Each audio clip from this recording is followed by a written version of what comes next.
Hi again everyone, welcome back again di Bitcoin Update. Guys, thank you banget buat kalian yang udah sabar. Saya ada terima beberapa DM di Instagram nungguin update katanya ya. Ini baru sempat update lagi dan memang baru ada pergerakan yang bukan pergerakan lah ya, sesuatu yang bisa dibahas di market guys. Anyway, Bitcoin currently sitting around 115k ya. Jadi masih bolak-balik aja. Tapi ada beberapa poin yang menurut saya cukup menarik untuk bisa kita bahas di video update kali ini. Dan persiapanlah buat teman-teman menjelang FOMC minggu ini. So guys, ini kan banyak banget ya pertanyaannya ya. Selalu begitu pertanyaannya adalah sell on news atau tidak. Terus terang aja saya ngomong di depan, kelihatannya sih memang ada potential sell the news. Apa alasannya? Karena sebenarnya kalau kita lihat, market itu udah pricing in guys. Artinya market itu udah memposisikan diri bahwa mereka meyakini akan ada perubahan kebijakan yang lebih mendukung buat risk on asset itu bisa perform. Seperti apa? Ya jawabannya adalah terkait pemangkasannya ya. Tentu pangkas suku bunganya kita sudah tahu. Kelihatannya udah confirm bulat ya kalau The Fed akan pangkas. Toh dari Jackson Hole juga dia udah ngomong kan kalau si Jerome Powell udah bilang dia ngelihat akan ada policy shifting atau ada perubahan policy. Nah, cuman yang kita harusnya tanyakan tuh bukan ini gitu. Terkait 25 BPS atau 50 BPS itu kita semua udah tahu. Makanya market udah positioning. Yang sebenarnya lebih menarik untuk di cover adalah akankah The Fed ubah proyeksi ini, ya. Kalau proyeksi ini dirubah, dampaknya positif apa negatif? Ya kan, kira-kira begitu. Sebenarnya sih lebih ke arah positif. Cuman seperti yang saya bilang tadi, tidak menutup kemungkinan hari H akan ada sell the news dulu, profit taking yang dilakukan oleh para pelaku pasar yang udah positioning dari seminggu 2 minggu yang lalu. Kenapa mereka udah positioning di awal? Kalau kalian ingat sebenarnya triggernya NFP. Jadi begitu NFP keluar data ternyata negatif dan ini udah jelas banget harusnya ngedukung untuk policy shifting sesegera mungkin. And I think that's what exactly gonna happen ya untuk FOMC kali ini. Dan kalau kita lihat, ini yang tadi saya bahas sama teman-teman sekalian ya, yaitu S&P 500 udah creating new all-time high. Bahkan di kondisi market tutup. Ini kan cuma futures marketnya doang ya yang jalan. Itu aja udah all-time high baru lagi.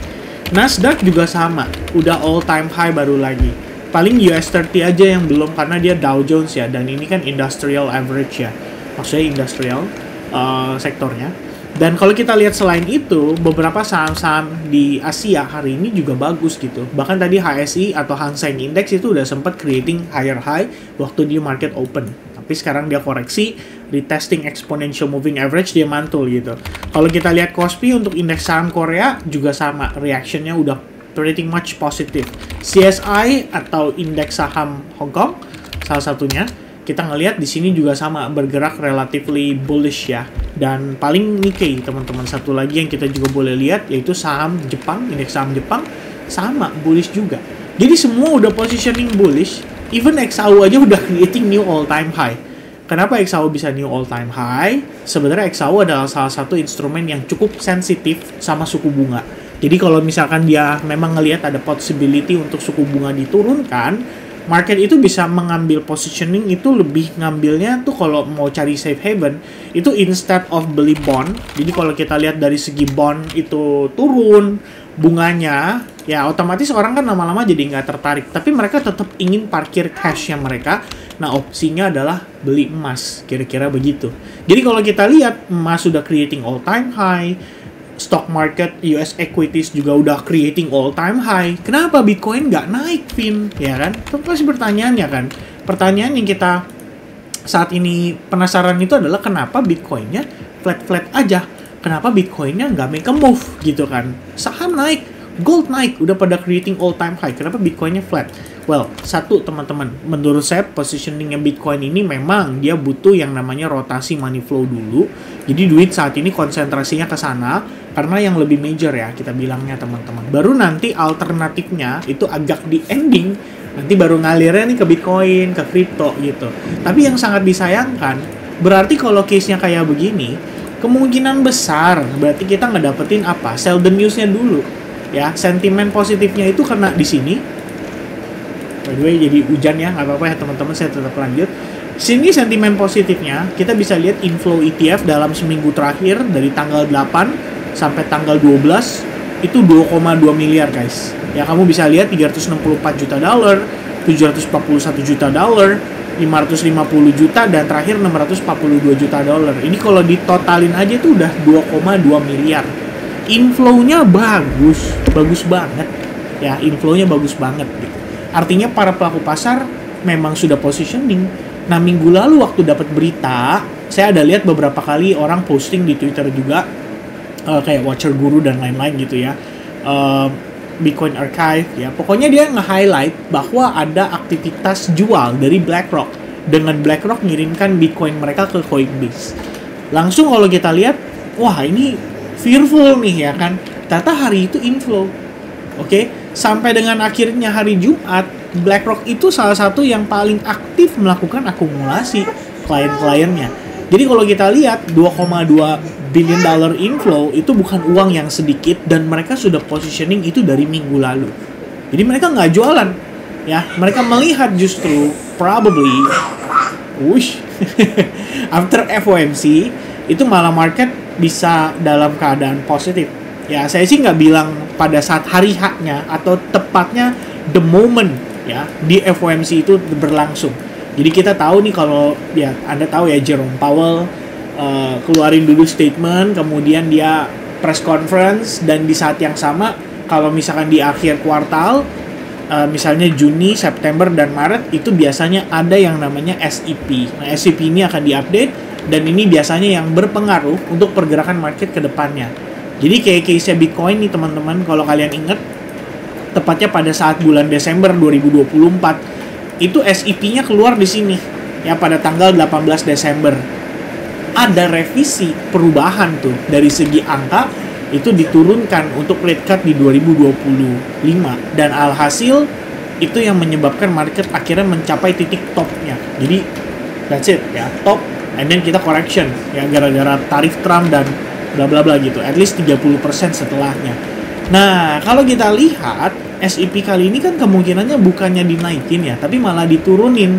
Artinya market itu mengharapkan adanya extra rate cut di tahun 2025 bisa menjadi 3 kali. Nah, kabar baiknya untuk persiapan Oktober, saya pikir ini sangat-sangat akan berpengaruh. Ya, akan sangat-sangat berpengaruh. Dalam artian gini, saya ada bilang sama teman-teman ya, during live session kita nih, itu sampai saya coret-coret teman-teman ya, ini masih ada sisanya gitu kan. Jadi kalau kita lihat, memang kalau dari segi average itu kelihatan gain paling besar itu di bulan November. Masalahnya adalah di November itu ada outlier-nya. Dia gain 449% pada tahun 2013. Ya, dan itu masih awal-awal banget. Jadi nggak terlalu relevan lah. Nah, saya ngambil data yang menurut saya lebih rasional, yaitu di 2017. Ya, ini 50-50 kalau kita lihat ya. Jadi di Oktober dia naik 47%, November dia naik 53%. Wajar, ya kan? Konteksnya di sini wajar. Nah, yang menariknya adalah kalau kalian lihat sejak Oktober 2017 itu nggak pernah ada lagi yang namanya merah selain 2018, dan 2018 ini bear market. Jadi 2018 bear market, 2022 bear market. Ekspektasi kita kalau kita mau lihat merah lagi, at least minimal banget 2026. Asumsi saya ya. Kenapa? Karena 2026 itu harusnya kalau berdasarkan 4-year cycle itu bear marketnya gitu. Kenyataannya 2022 kita ngelihat malah dia positif 5,56% dengan kondisi dia bear market. Oke. Nah, kalau misalnya nggak bear market gimana, Vin? Coba kita samakan dengan kondisinya saat ini. Oke, berarti patokan kita adalah 2016 merupakan momen Bitcoin halving. Maka 1 tahun setelahnya, yaitu 2017. 1 tahun setelah halving. Jawabannya sih 47,8% tadi. Ya, maka 2020 adalah tahunnya halving. 2021 adalah tahun yang kita lihat sebagai patokan. Berapa gainnya teman-teman? 39%. Wah, luar biasa. Ya, 2 tahun setelah kondisi setelah halving, di 2 tahun cycle sebelumnya, maksud saya di cycle sebelumnya ya, di tahun 2021 dan 2017 sama-sama ngasih performance 40%. Nah, bagaimana dengan kondisi di mana 2024 adalah tahun halving, tepatnya pada April, dan 2025 adalah 1 tahun setelah halving. Jadi 4-year cycle. Ya, kalau kamu punya pegangan 4-year cycle harusnya 2026 bear market, maka kamu juga boleh percaya kalau Oktober 2025 dalam konteks 4-year cycle adalah tahun performance terbaiknya. Jadi kalau kita lihat Oktober, teman-teman, ekspektasinya apa? Iya, kita akan ngelihat angka yang sama 40%. Ya, saya sih nggak seyakin itu, nggak seconfident itu. Ya, kalau saya pribadi mungkin penilaian saya di Oktober kali ini, ya kita ambil dari mediannya lah. Gitu ya, kita nggak ambil dari average ya, karena kalau average ya tadi saya bilang susah ya ngalahinnya karena outliernya sangat besar di 2013, tapi mediannya masih mungkin karena ini average dari keseluruhan ya, kita ambil angka tengahnya dapatnya 21%. Ya udah, berarti 21%, gampang aja ya, kita bagi 2 aja teman-teman, berarti ya ekspektasi 10% aja itu udah bagus banget. Teman-teman mengharapkan Bitcoin nanti by the closing of di September, katakanlah September kita closing di 112.300 gitu ya, kita ngarepin dia naik 10%, kita masih bisa dapat gain sampai dengan 125.000. Itu dengan catatan market mengabaikan fundamental makronya. Ya, karena fundamental makronya mendukung untuk market bullish. Bayangin cuma dikasih 10%, kita masih bisa up 125.000. Apa yang akhirnya terjadi pada market kripto? Kalau kita berpatokan pada total, maka udah pasti kita menciptakan all time high dari segi market cap. Kemudian dari segi total 3 juga sama teman-teman. Untuk altcoins market, kemungkinan besar juga dapat guyuran money flow. Kemudian udah pasti dari total 2-nya juga sama. Ini yang lebih mendominasi dari big cap. Ya, jadi kita mengabaikan Bitcoin aja, jadi fokusnya hanya pada Ethereum ke bawah. Ethereum, BNB, Solana, dan kawan-kawan, potentially dia create new all-time high lagi. Secara struktur nggak ada masalah, secara tren nggak ada masalah. Market menunjukkan progres yang masih cukup baik. Jadi saya mikirnya lebih ke sana sih, teman-teman sekalian ya. Kalau saya lihat dengan kondisi sekarang, Bitcoin gimana? Kemarin banget, saya ngerasa ini cuma manipulasi. Ya, sejujurnya walaupun saya ngelihat ada possibility kita bisa rejected dari sini, menciptakan lower high, mungkin mendekati FOMC kita jadi sell the news gitu kan. Saya sendiri nggak terlalu confident ya dengan melihat kondisi ini. Apa alasannya? Sederhana aja teman-teman. Kamu kalau perhatikan di sini, ini ada kemungkinan cuman manipulasi aja ya. Manipulasinya berlangsungnya seperti ini. Oke, saya kasih replay dulu ya guys ya. Jadi kalau kalian lihat, ini adalah low yang tercipta di hari Sabtu. Oke, ini low yang tercipta di hari Sabtu nih. Nah, gitu, ya kan? Benar, ya benar situ. Itu low di hari Sabtu. Kemudian high point di hari Sabtu yang juga menjadi high point di hari Minggu. Oke, yang terjadi adalah market di Asia, ya, Senin pagi Asia itu mengalami sweep ke bawah. Jadi dia habisin dulu, mungkin kalau ada penempatan stop loss di situ dikenain dulu stop lossnya. Habis itu terjadi reversal, ya. Kalau kita lihat dengan kondisi begini aja, sebenarnya kan secara sederhana kamu bisa pakai trend line, kamu bisa lihat secara struktur dia juga sudah reversal, gitu kan.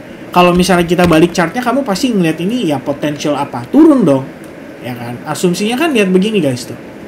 Kalau kamu mau objektif nih, tuh ya, kamu lihat aja misalnya, oh ini cuman bear flag, and then dia breakdown dari bear flag. Artinya apa? Potensial setelahnya itu adalah dia naik untuk retest. Ya. Kalau retest, berarti kan pertimbangannya adalah dia potentially create yang namanya lower high. Ya. Kalau misalnya secara pola, kamu juga bisa konekin ini dengan yang namanya bearish QM atau bearish Quasimodo pattern. Ya, kamu ngelihat patternnya kayak begitu, kondisinya adalah seperti ini. Nah, ini teman-teman sekalian. Saya bukain ya, biar kelihatan tuh. Jadi left shoulders level ya, yang pasti yang menjadi highlight utamanya adalah kalau kita lihat dari sini bahwa si harga menciptakan lower low gitu. Jadi kita lihat apakah ia lower low? Iya.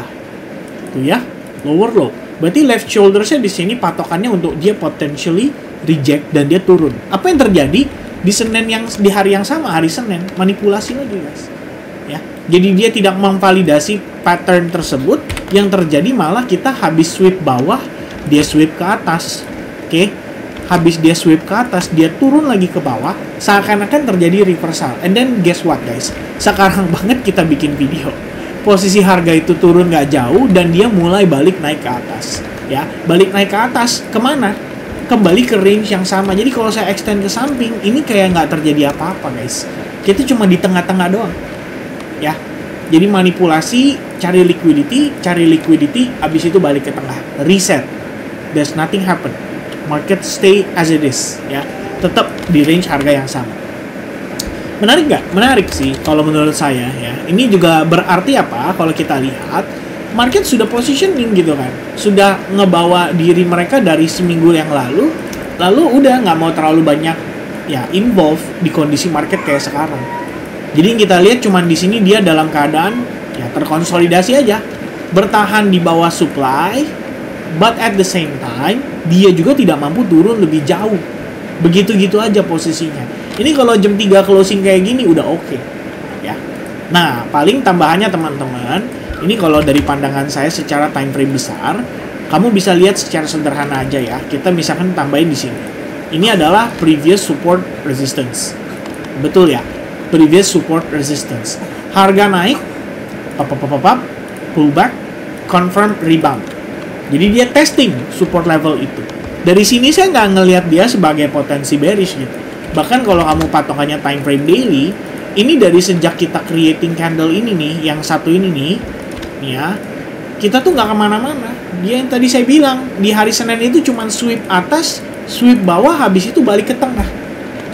Jadi apakah ini bearish? Enggak, kalau saya sih pribadi lihatnya gitu kan. Cuman apakah nanti pada saat FOMC akan ada sell the news? Saya sih merasanya kayak gitu. Soalnya price actionnya udah setting up untuk ke arah sana. Salah satu yang kita lihat yang tadi saya jelasin, US equity, kemudian XAU itu udah banyak banget ya, dan nunjukin mereka positioning. Jadi hari H kalau misalkan sell the news gara-gara mereka profit taking, saya juga nggak kaget. Itu adalah hal yang sangat wajar untuk terjadi. Tapi kalau dari price action, structure, semua masih mendukung untuk preparation kita take off, saya sih nggak jadi masalah. Yang saya lihat lebih ke sana. Volatilitas adalah aktivitas dari market untuk ngumpulin lebih banyak order. Itu aja. Ya. Lebih penting lagi reaction dari exponential moving average 21 disertai dengan yang namanya Three River Morningstar candlestick pattern. Jadi ini udah oke banget as a confirmation guys. Ya, ini udah sebagai confirmation tuh udah lumayan oke. Gitu kan. Jadi kalau misalnya hari, katakanlah minggu ini sebelum dia close candle weekly, FOMC dibawa turun dulu, abis itu nanti menjelang penutupan akhir pekan dia balik jadi bullish. Jadi mungkin kelihatannya candlenya nanti begini.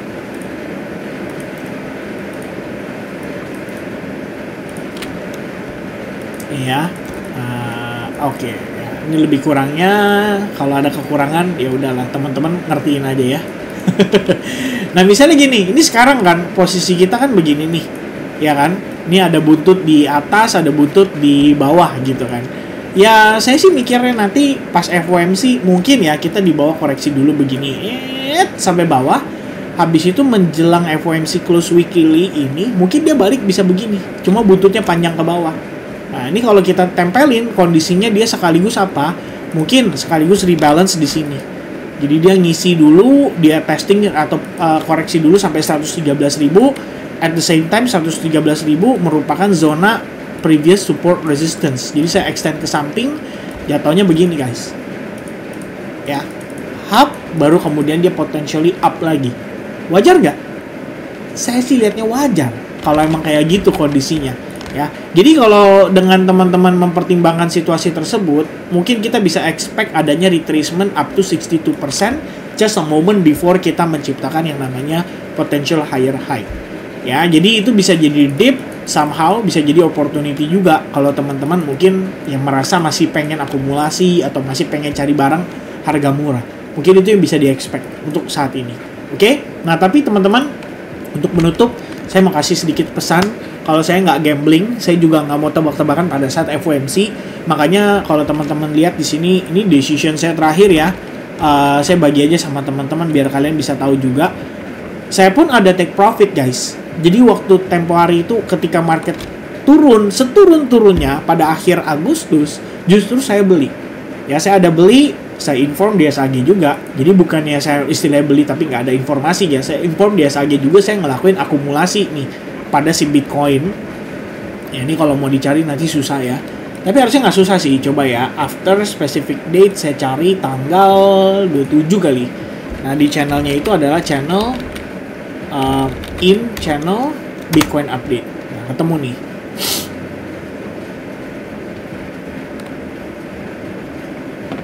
Sambil dengerin suara hujan ya guys ya.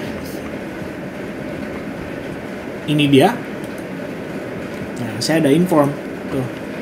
BTC I think went as we plan, karena memang waktu itu saya expect dia turun segini. Ini zonanya saya udah tandain. Saya udah cicil masuk Bitcoin ya, menyesuaikan plan sebelumnya. Probably saya udah inform pada saat live session atau apa. Soalnya kalau kita lihat di hari itu Sabtu, mungkin akhir minggunya ya. Biasanya saya ada live session juga kalau misalnya perlu gitu kan. Dan ya udah, saya coba cicil beli teman-teman. Masuk di harga sekitaran 108.600-an something itu. Well actually a bit lower setelahnya. Dan baru kemarin profit taking. Tapi saya nggak langsung profit taking full. Ini memang konteksnya lebih kepada untuk trading. Jadi saya sekaligus ya take profit parsial. Saya kurangin exposure saya di Bitcoin, guna nanti saya siapkan cash atau mungkin stable untuk nanti belajar lagi kalau dia kasih saya harga murah. Sesimpel itu ya. Jadi saya juga nggak terlalu gambling ya, dalam artian ya during FOMC walaupun kita ngelihat dari berbagai informasi yang ada dan kita coba untuk antisipasi berbagai kemungkinan, tapi saya tetap lebih memilih untuk playing a bit defensive guna ya untuk memaksimalkan aja sih apa yang saya udah dapatkan sejauh ini gitu ya. Jadi untuk saat ini kondisi saya seperti itu. Itu yang saya jelasin ke teman-teman supaya kalian punya gambaran kayak actionnya tuh kayak gimana sih gitu. Ya tapi sekali lagi ini juga bukan merupakan ajakan atau bukan nasihat keuangan untuk teman-teman ikutin saya gitu, jangan ya. Tapi lebih kepada referensi supaya teman-teman punya gambaran kira-kira apa sih yang sebaiknya dilakukan during kondisi-kondisi kayak begini. Oke, so update dari saya mungkin itu dulu. Thank you buat kalian yang udah nonton video ini sampai finish. Sampai jumpa kembali di update berikutnya. And God bless to everyone. Cheers guys, bye-bye.